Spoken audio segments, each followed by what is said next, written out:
Hello అండి. అందరూ ఎలా ఉన్నారు? మా పిల్లలకి ఈరోజు చాలా ఆకలేస్తుందంట. అమ్మ ఈరోజు నా కోసం ఎగ్స్ తయారు చేయవా? ఎగ్స్‌తో ఏదైనా డిఫరెంట్‌గా తయారు చేయమ్మా అన్నారు. లేదు నాన్న, ఈరోజు నేను ఫ్రైడే కదా! నేనేం ముట్టుకోను. ఏం తినను కదా! మీకు నచ్చితే ఏవైనా చేసుకోండి నాన్న అని అంటే, సరే మన ఇంట్లో ఎగ్స్ ఉన్నాయి కదా అని చెప్పి అదిగో ఫ్రిడ్జ్‌లో ఎగ్స్ పెట్టుకున్నారు. వాళ్ళు ఏదో ఐడియా వచ్చిందంట. ఎగ్స్‌నేమో చాక్లెట్స్ లాగా డీప్ ఫ్రిడ్జ్‌లో పెట్టేసుకొని దానికి ఇంకా గ్లోబ్‌లా తయారు చేసుకున్నారు. గ్లోబ్‌లా తయారు చేసుకొని ఇంకా తీస్తున్నారు. చిన్న చిన్న పీసెస్ కింద కట్ చేసుకొని అలా తీస్తున్నారు. ఏమొస్తదో డిఫరెంట్ షేప్ ఏమొస్తదో ఏమో ఇంకా తినేయాలి అనుకుంటున్నాడు. తొందరగా ఎప్పుడు తింటానా అని చూస్తున్నాడు. అదిగోండి యెల్లో షేప్‌లో పొటాటోలా వచ్చాయి కదా! బాయిల్డ్ పొటాటోలా ఉన్నాయా? నైస్ గ్లోబ్‌లా ఉన్నాయి. చాలా బాగా కనిపిస్తున్నాయి కదా! గోల్డ్ షేప్‌లో.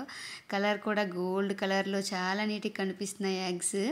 ఇంకా ఎగ్స్‌తో ఏం చేస్తారంటే చూడండి, చిన్న చిన్న హోల్స్ సర్కిల్లా కట్ చేసుకొని వాళ్ళకి ఏ షేప్‌లో కట్ చేసుకోవాలనుకుంటే అలా కట్ చేసుకుంటున్నారు. ఇంకా ప్యాన్ పెట్టేసి అందులో ఇంకా ఆ పీసెస్ లిటిల్ బిట్స్ ఒక్కొక్కటి అలా ఫ్రై చేస్తూ ఉంటున్నారు. చేయమన్నారు. ఇంకా అమ్మ చేయవా అమ్మ, నేను చేస్తా అని చెప్పి.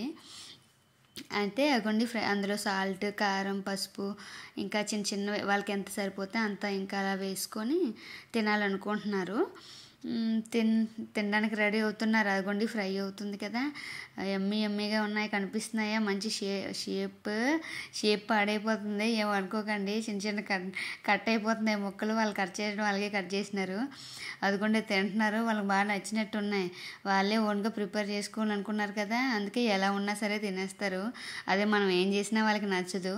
అందుకే ఇంకా వాళ్ళు చేసుకున్నది వాళ్ళే ఇంకా ఎవరికి ఇవ్వకుండా ఇంకా తినేస్తున్నారు హ్యాపీగా. అమ్మ మేమే చేసుకున్నాం, ఓన్గా ప్రిపేర్ చేసుకున్నాం, ఎలా ఉంది చూడు, చాలా బాగుందని చెప్తున్నారు ఇంకా నాకు.